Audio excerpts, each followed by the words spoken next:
নমস্কার বন্ধুরা, আবার চলে এলাম নতুন এক ভিডিও, নতুন এক পর্বে।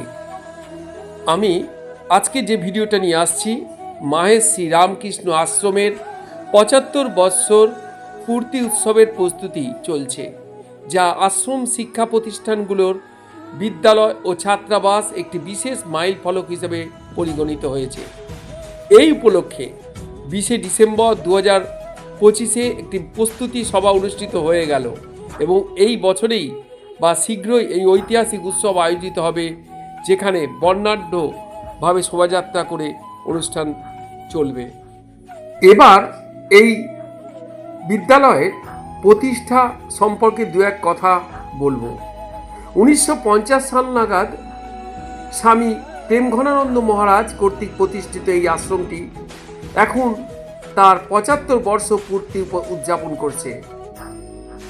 এই পূর্তি উপলক্ষে সপ্তাহব্যাপী বিভিন্ন কর্মসূচি, যেমন শোভাযাত্রা, বিশেষ পূজা, ভজন কীর্তন, সাধু ভক্ত সমাগম, আরও অনেক কিছু বিবিধ কার্যকলাপ অনুষ্ঠিত হবে।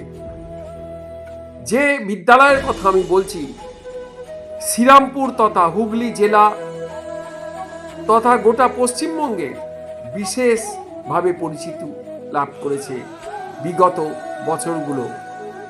বর্তমান বছরেও আশা করি আরও উন্নত মানের রেজাল্ট এবং আরও নানান আনুষঙ্গিক ব্যাপারে বিশেষ সর্বগণ্য বা অগ্রগণ্য হিসাবে পরিচিত লাভ করবে।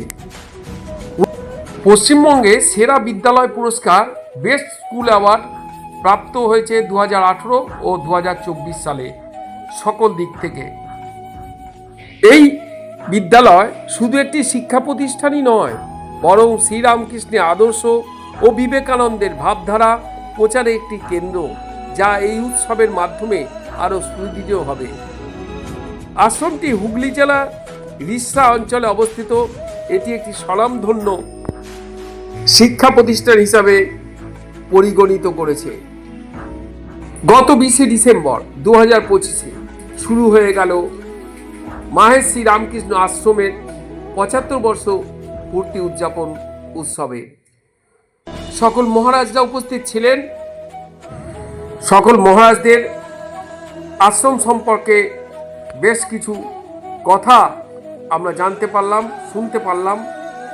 এছাড়া এই সভায় উপস্থিত ছিলেন বিশিষ্ট মাস্টারমশাইগণ এবং তাদের বক্তব্য, মহামূল্য বক্তব্য শুনলাম, যা আশ্রমকে আরও বেশি গর্বিত করে তুলল। এই আশ্রমের এই উৎসব সূচনা পর্ব হয়ে গেল। পরবর্তী পর্ব নিয়ে আসছি আমি, আরও বেশি আকর্ষণীয়, আরও বেশি রোমাঞ্চিত। যদি ভালো লাগে সঙ্গে রাখবেন, ভালোবাসা দেবেন।